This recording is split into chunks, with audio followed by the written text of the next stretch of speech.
All right, so ladies and gentlemen, welcome to the platform. It's about Bolo here now. This is very important for us to listen to and for me to document to highlight this particular point of how did we get here in regards to the gerrymandering attempt of the government to turn Portmore into a parish to suit their power play needs of controlling every single aspect of Jamaica by any means necessary, whether cheating, stealing elections, and I'm not afraid to say that because the men and women of God has told us that they stole many elections. And so that's a thus saith the Lord. You understand? So I'm not afraid to repeat that.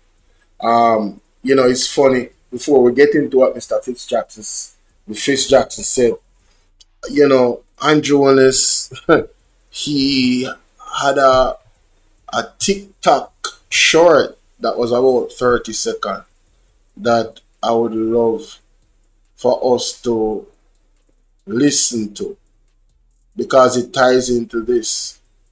I want you to listen to Andrew Wallace here, Sophia brief second, ladies and I thought this was hilarious. Listen to this. So, who is a laborite? Jamaicans are naturally industrious and ambitious people.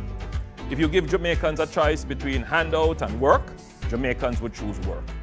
This is the philosophical core of a laborite. It's based on the religious tenet that by the sweat of our brow we shall eat bread.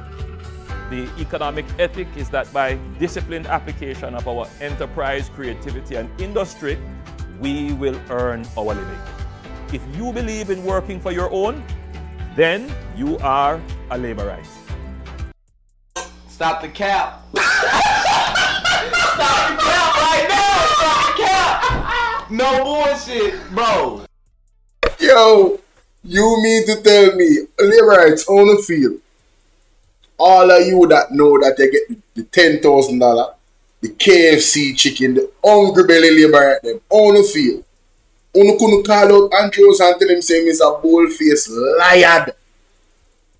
Pan the man them 83rd anniversary, the man come out with a 30-second clip or whatever of what it means to be a laborer. Working hard, not getting handouts. It is the total opposite. Getting handouts. That's exactly what it is. Yo, I just found this to be very hilarious. So, the stealing is something that is a part of their DNA, ladies and gentlemen. Let's listen to Mr. Fitz Jackson.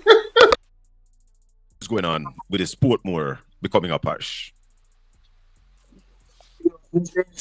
Frankly, in the clip that you just ran with both Dr. Dawes and myself, those points stand. But just for further elaboration, the country will be aware that from the very outset, the People's National Party and the parliamentary opposition posited our objection to what was being pursued from the very beginning, over 2 or 3 years ago, when the committee was set up in Parliament to pursue it.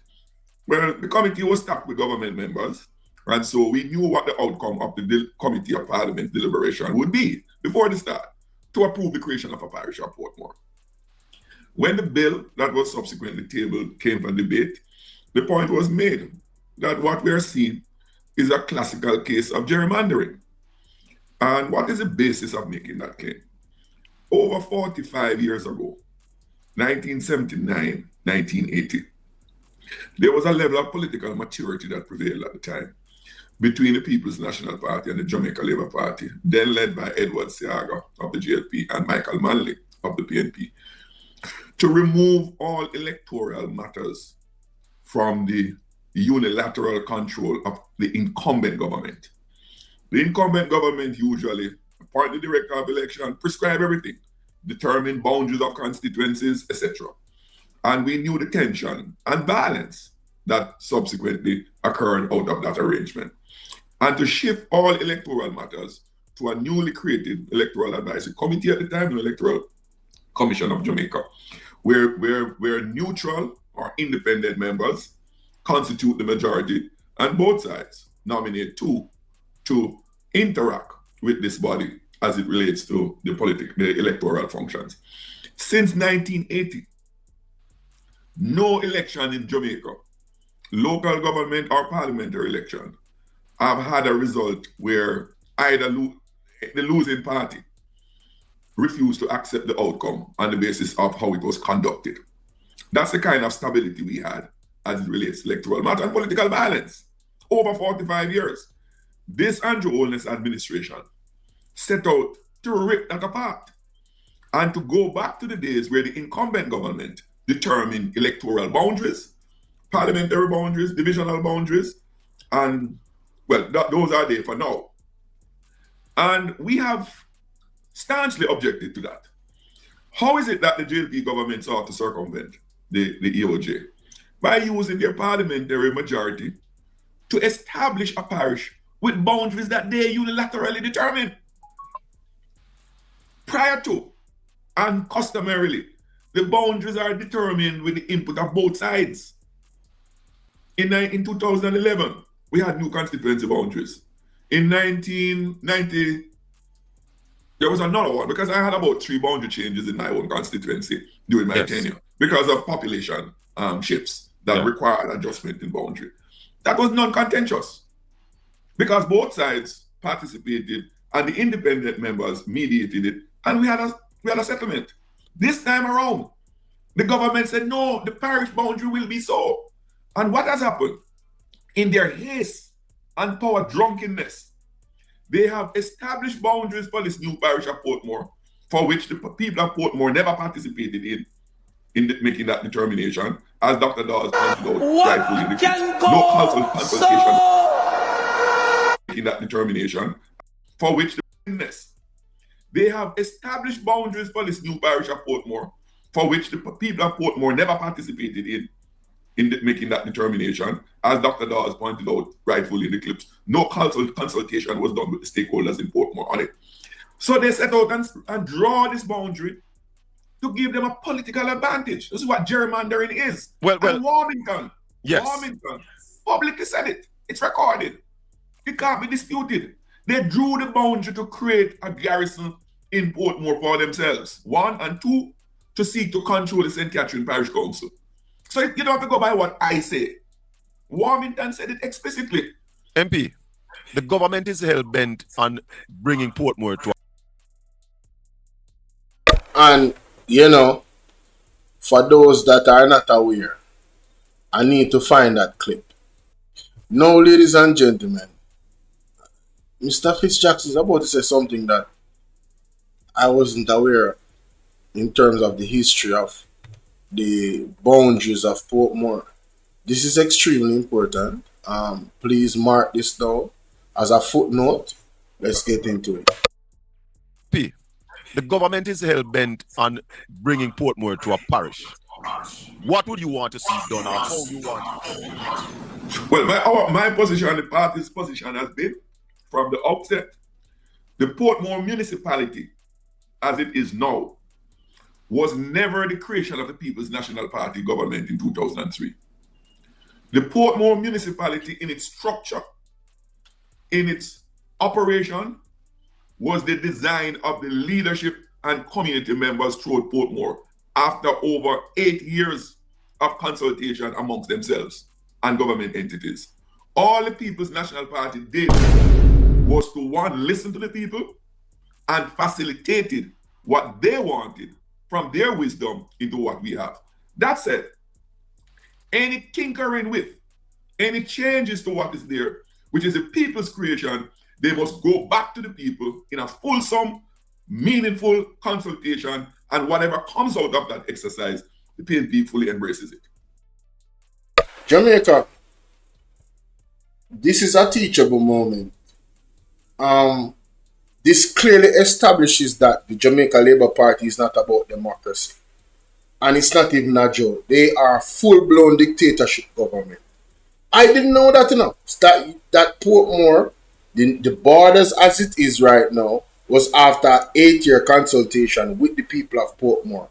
So why they don't go through the same democratic process of real consultation with the people so they can decide where the borders will be.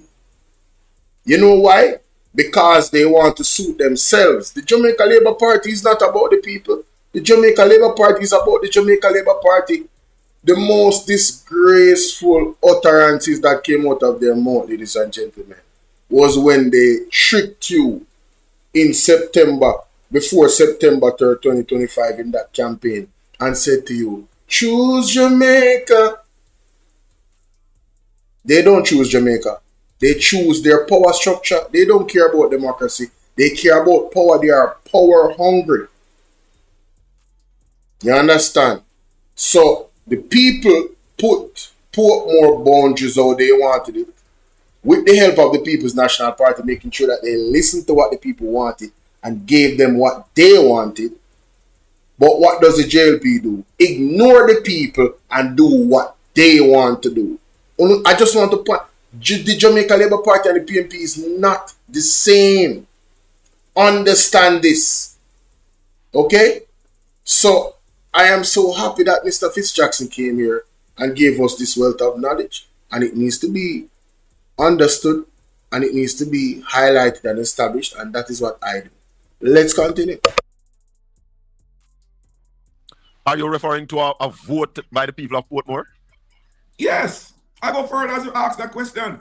In what prevails now, during the beginning period, the people of Portmore, through their Citizens Association and leadership across the municipality, demanded and got that any change in the boundary, any change to the boundaries that it started out with, because what was done for the first go was to draw a line around all the existing communities to the west, acknowledging that they would want more lands for the expansion of Portmore, so it will come more to the west. But they said they didn't want the political parties, either PNP or GLP, to determine what those boundaries would be. And what was the fix for that? In the municipal charter, in law, any proposed boundary will require at least 1/7 of the voters in the existing Portmore, or the first established boundary for Portmore, to give a yes or no vote. That is written in the municipal charter? That is what prevails now. I point that out to say they from the beginning never wanted the political parties to determine what any change of boundary would be by themselves. They must consent, and at least 1/7 of the registered voters, at least, not limited to, but at least 1/7 of the registered voters in Portmore must vote yes or no to what those proposed boundaries are. You couldn't want a more explicit expression and demand for democracy in the determining of those political boundaries. Ladies and gentlemen, I've said this many times on our platform. I'm family in Portmore, and I didn't know the details to this, where 1/7 of, whatever, but I have spoken to my family in Portmore, and they are very engaged in these types of discussions and these types of meetings. And I'll tell you this, they're very proud of the independence that particular part of Jamaica has, where democracy is concerned, where the power that they have is concerned. So the PNP is okay with the people having the power, but the JLP is not. Again, I have to point this out. When I hear people say that the PNP and the JLP is the same, the devil is a liar. They are not the same. 1/7 have to, at least 1/7 would have to have a say, and that's written in wow. That's powerful. How do you now get the government to accede to that? Well, the government, what I've said just now is already known to the government. It has been pointed out to them. But when what can go so to accede to that? Well, the government, what I've said just now is already known to the government. It has been pointed out to them. But when people have an evil, unfair, and corrupt intention, reason has no place. And that's why I'm asking the question, how you are going to get them now to accept that and move in that direction. Come out and demonstrate their objection.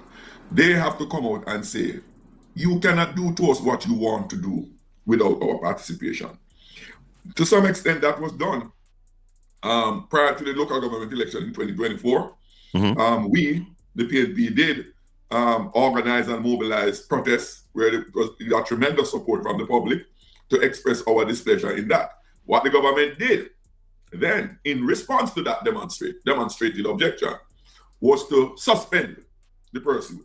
So you will recall that in the 2024 election, nothing happened. The status quo remained. After the general election last year, they have now resumed to pick up back where they were, and hence all of what is taking place. Now, Jamaica, want to see the style. Pressuring that particular situation would make them look bad in an election here. So then suspend them evil and then jump on back on it when them see them steal the win where they want to steal. Mighty God, you don't like and share up your life, TikTok. Don't disrespect me like this. Don't do it. Where we are now is that having used the parliamentary majority to pass the bill in the lower house and in the Senate, up back where they were, and hence all of what is taking place. Now, where we are now is that having used the parliamentary majority to pass the bill in the lower house and in the Senate, and then sent it on to the GG for assent, and also have it gazetted, the PNP intervened through the court case that we commenced, because we indicated at the very beginning too, as did the EOJ advise the government, that the boundaries that they were proposing would be in contravention of the Constitution. And that is in writing. The EOJ, the ECJ, yes, I remember that, wrote the minister and pointed that out. And to show you how corrupt and ill intent and dishonest the government was, they went ahead and ignored what the ECJ said, that it was breach the Constitution. They were seeking to bring it into law in breach of the Constitution if it wasn't for our court intervention. Wow. Wow. The minister would have signed it into law. Well, the court said, no. You can't proceed. And that is where the injunction came in. And they are now trying to fix that. And as I said in the clip, the problem that they have, they can't fix it with the boundaries, with the gerrymandered boundaries that they are proposing. What if the government proposed to? So, yes, I remember that, right? Hey, Mikana, how you doing, Mama? I remember that. Yes. So they had an injunction and now here they come again. But the law is not with them. The Constitution is not with them, ladies and gentlemen. Make Portmore a parish with the boundaries of the existing constituencies. Would that be acceptable? It would not be acceptable because it does not get legally. It could work. But morally, it would not work because it is not what the people express that they want. So yes, if they were to set the boundary in keeping with the constituency, the boundary for the proposed parish would be in keeping with the existing constituency boundaries. It would be compliant with the Constitution, but it would not fulfill their gerrymandering objective. Because really what they're doing, in short, Colin, they run a boundary to cut out all the PNP areas of two constituencies. One of them being mine, Quarry Hill, and Lakespen and Lime Tree in East Central St. Catherine, so that East Central St. Catherine will be devoid of that strong PNP base and create a strong GLP support base, mainly because of Burger Park. And Warmington said it publicly. Yes, that he did. was the goal. So if they accede to what is constitutionally okay, it would defeat their political gerrymandering objective. So they are reluctant to do that. But that's the only safe route they can go. But bear in mind too, that the ELJ has pointed out in both meetings that any new constituency boundary can't come in effect until the next general election, parliamentary election. Right? So the status quo will have to remain anyway. So does that mean the parish, it couldn't be declared a parish before the next general election? Correct. Not on the basis of the boundaries that they are, unless they are willing now and prepared to modify the boundaries that they have in the bill to be compliant with the existing constituency boundaries. But if they do that, would you still want the people of Portmore to do that yes/no vote to determine? That has been well to establish the parish. Yes. Right? Need to have the consent of the people. So, And the boundaries that would constitute that parish, the people should participate in it too. We're unrelenting on that position. So even if they plan to use the existing boundary and don't go to the people, you'd still have objections to that process. Indeed. And the objection would be on the basis of our conviction that where you're making political changes, the people must be consulted. Fair enough. And we're unrepentant of that. If you're just joining us, we're live on Portland. Hey, if me approve.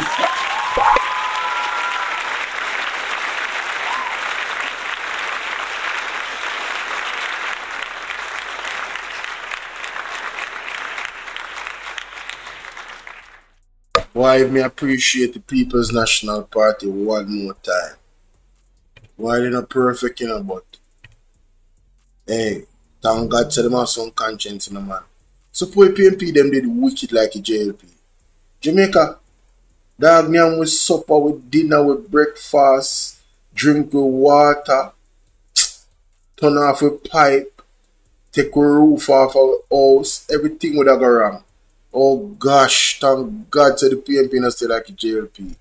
Let me know what you guys think in the comment section, man. Gerrymandering 2.0 by the Jamaica Labour Party. Desperate, ladies and gentlemen, to do this thing here. To turn Portmore into one garrison. One of them garrison where they can't lose. You understand? And the youth them can't develop and grow and be a criminal in a garrison them and them something. One more garrison them want on the place now again. Let me know what you think in the comment section, yeah, man. Mighty God.